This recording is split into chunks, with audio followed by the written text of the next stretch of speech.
We are 25 employees today. We started in mid-06. We had, well, basically beginning 06, we had to make a strategic decision. We basically had two options.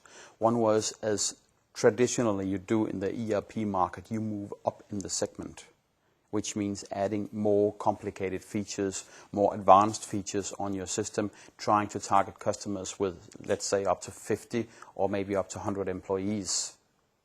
We didn't choose that strategy. We chose a strategy of moving outwards instead, going international, but still with the same basic intuitive program. And it has proven really to be the right decision, because as soon as you move up in the segment, the demands tend to be very company specific. These companies with 50 or 100 employees, they expect you to go out and do programming specifically for them, make reports, make etc., etc. And that's really against the idea about a standard ASP system as we're running today. So what we did, we spent half a year programming resources because the system wasn't originally built with the dimensions of international. We didn't have language layers, we didn't have basic currency layers, there were many things missing in the system. So we spent half a year on that. And then we didn't really have a clear vision what market we were going to try to attack. But we had the feeling that, well, Scandinavian markets, they must resemble Danish way of doing things, working together with your bookkeeper and your accountant, VAT, etc., etc. So we basically licked on our finger like this and we said, we choose Norway. We understand what they say. It's a small market. If we blow it, well, it's not a big market to really have blown as being the first one. We can just leave that. And we managed to launch in Norway in July 2006. We hired a country manager. We hired a key account person. We rented a small office centrally in Oslo. And they basically, we gave them a lot of training. We said to them, listen, now you have to come down. We'll give you a lot of education in the system. We'll teach you how we did in Denmark. We don't expect you to do it exactly the same way in Norway. But please listen to how we did it here. Then go back, try what works in Norway.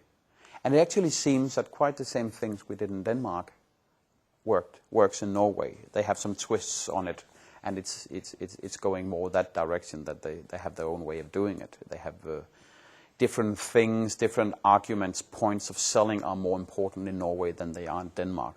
Geography, obviously, Norway being a big country, and so they are really stressing these things. And and then they gradually started in a very slow pace to get customers on the system, talking with administrators, talking with accountants, telling them about the concept.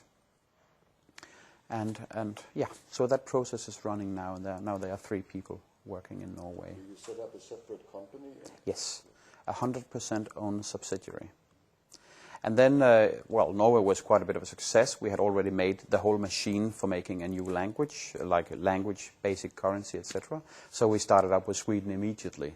And we actually managed to launch in Sweden 4 months later. We launched in November 2006. And they are now also 3 people in Sweden, going as things should go.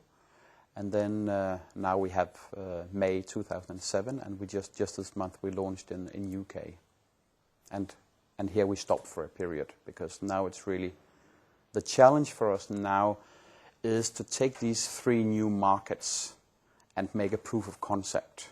Now we really have to work with these markets, find out how do we attack them optimally. How do we do it the best way?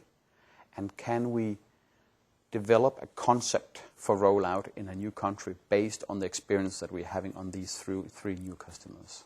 And that's basically my role. I was building up Denmark. I'm still the country manager of Denmark. But now I spend a lot of time with these new country managers.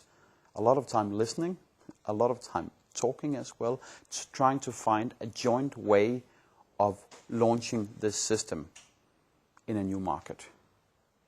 and eventually, hopefully, making some kind of handbook. This is how we attack a new market. These are the ways we can work it. Fortunately, the system is pretty flexibly made. So even though they are working in slightly different ways in Norway and in Sweden, then it can handle these things. Like, it's more technical things, like in Sweden they work with different date formats of dates. You know, we didn't know that because we said, well, we know that Norway is similar to Denmark, UK is similar to Denmark, so obviously Sweden has got to be similar to Denmark. No, we were wrong on that one. We have had to make quite some technical adjustments with the system, since VAT reports, integration to banks, integration to Giro, PBS, we call it in Denmark. It's different in these countries, and that's actually the main technical change we've had to do with the system. That's need to have, otherwise you can't market it. If it doesn't hold these, as they reckon in Norway, basic things needed for Norway, then you can forget about it. Marketing-wise, I think we are stressing 90% of the same arguments as we are stressing here. They have some other arguments that might have a twist in Norway. They might have a different way of the accounting working together with a bookkeeper, working together with a client.